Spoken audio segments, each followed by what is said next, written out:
kuki militant singna maheisloiang yauna maitegi yum amadi hotel tumna mai thadokre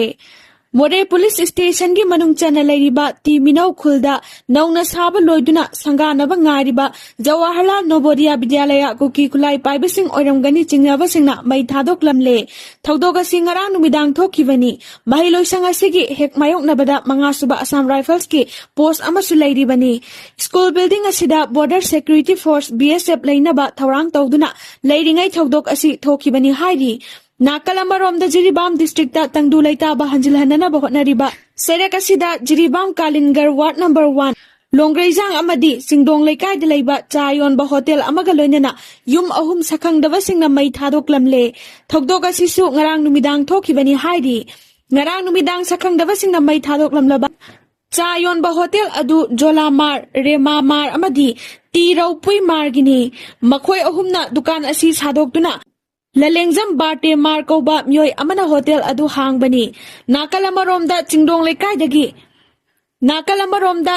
Laikai dagi Laikidrabi Kamini Koba Myoy Amagi Yumsumai Thadoklamki Thokdoka Siga Mari Lainana Lungreizang Village Kalingar ward number 1 gi Chairman Mithioni Pamaina Paumi Singh Dahai Thokdogasi Yamna Laibak Thibani Amadi Akanba Moongda Condemn Tawi Thokdogasi Kanagumba Lamhen Tuhen Basingna Satharam Labasu Makhatana Sathabigano Khul Asi Kangru Prup Suna Khundaba Mafam Ama Oriba Maichak Pagi Thokdok Asi Khunja Singna Matam Sana Thengna Hobadagi Kalhoba Ngamkhibani Karigumba Khangaudrabadi Khulasi Maina Tumnasakna Mayai Hainasu Mahakna Makhatana Phongdokhi Kuki singna thong sabagi masak oigani singna ba polam sing pusilakpa BRTF ki gari ani miyamna mai thakre ngasi ayuk pung 8 makharom tabada kaksing khunau umathel gi mera paibi singna fare kuki singna thong sabada sizinabani haina purakpani haiba polam kaya yauba BRTF thaba gari ahum pharba matungda gari ani mai thaduna amanga ta thokankhre Pokre mechin amadi wangu police na kalhore hairi Pharabanan Manipuri ahum adudi Rajasthan dagi Sohanlan sahi kuntraga nipan apokpa Soturam Jokhar Ransi gi Sirango Mal Siring dagi Sauraurau sahi kuntraga mapan apokpa Somraurau ni amadi Jharkhand dagi Farooq Ansir sahi kuntraga humdoi apokpa Nur Muhammad Ansari kawi Myoy Singasina Border Road Task Force BRTF haina thaba truck gari ahumda thong sabagi masak singasi puduna lakibani Pharaba myoy ahum adu miyamna Waikhong police ta sinakre Thogdok aduga mari lainana mera paibi singna phongdokhibada Manipur lengakna kuki singna serong maningda sajilakri bathong asi makhatana saba yaroi haina athingba thamlibani masida matau karamna BRTF thaba gari sizinaduna thong sabada changba masak sing pusilakri bano haibasi asauba wahang ama oiri masida sunatana athingba thamliba thong saba losinana bahotnarakpa asi angakpa phawi lengakna hiramasigi matangda athuba matamda thijinana ba khongthang lokhat piu haiki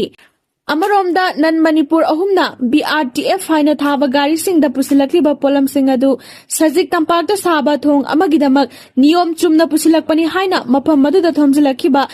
Kaksing amasung Bisnupur District Police ki makok thongba singna miyamda phongdokhi hairi Ngasi amasung hayeng sugnuda kuki militant singna landagani haina wari sanaba tabada miyam mipainare Kangrup ani gi marakta thokliba lana sina sathina soalaba mafam ama oiriba Kaksing district ki manung chana sugnu amadi serong na singba mafam singda ngasi amasung hayeng kuki militant singna nongmai kapsin duna landana ba sem saduna leire haina kuki militant sing wari sanaba tabadagi sugnu amadi serong da leiba misam miyam mi paiba pokna re hairi Pause sina sugnu da leiba khunja kyana phongdorokpagi matung inadi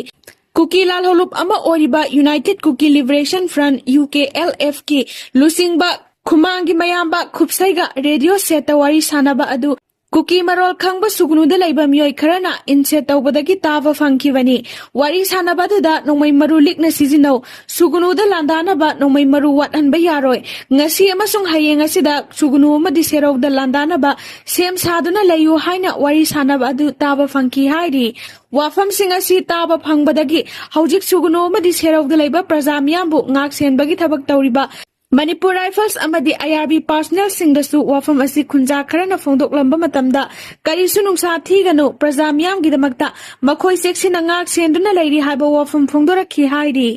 ꯄꯥꯎ ꯑꯁꯤꯅ ꯍꯥꯏ ꯉꯁꯤꯗꯒꯤ ꯅꯨꯃꯤꯠ ꯅꯤꯅꯤ ꯍꯨꯝꯅꯤꯒꯤ ꯃꯃꯥꯡꯗꯒꯤ ꯍꯧꯅ ꯁꯨꯒꯅꯨꯒ ꯂꯣꯟꯅꯔꯤꯕ ꯆꯨꯔꯆꯥꯟꯄꯨꯔ ꯗꯤꯁꯇ꯭ꯔꯤꯛꯀꯤ ꯃꯅꯨꯡ ꯆꯟꯅ ꯂꯩꯔꯤꯕ ꯂꯥꯂꯣꯏꯐꯥꯏ ꯑꯃꯗꯤ ꯗꯣꯡꯌꯥꯡꯔꯣꯝꯗ ꯀꯨꯀꯤ ꯃꯤꯂꯤꯇꯦꯟꯁꯤꯡ ꯆꯠꯊꯣꯛ ꯆꯠꯁꯤꯟ ꯇꯧꯕ ꯑꯃꯗꯤ ꯑꯌꯥꯝꯕ ꯃꯇꯝꯗ ꯃꯈꯣꯏꯅ ꯃꯈꯦꯜ ꯂꯥꯡꯗꯨꯅ ꯂꯩꯕꯒꯤ ꯈꯣꯟꯖꯦꯜ ꯇꯥꯕ ꯐꯪꯈꯤ ꯂꯣꯏꯅꯅ ꯗꯣꯡꯌꯥꯡ ꯃꯥꯏꯀꯩꯔꯣꯝꯗ ꯍꯧꯖꯤꯛ ꯀꯨꯀꯤ ꯃꯤꯂꯤꯇꯦꯟ ꯃꯌꯥꯝ ꯊꯣꯝꯖꯤꯟꯗꯨꯅ ꯂꯩꯈ꯭ꯔꯦ ꯍꯥꯏꯕꯒꯤ ꯄꯥꯎꯁꯨ ꯐꯪꯂꯦ ꯍꯥꯏꯔꯤ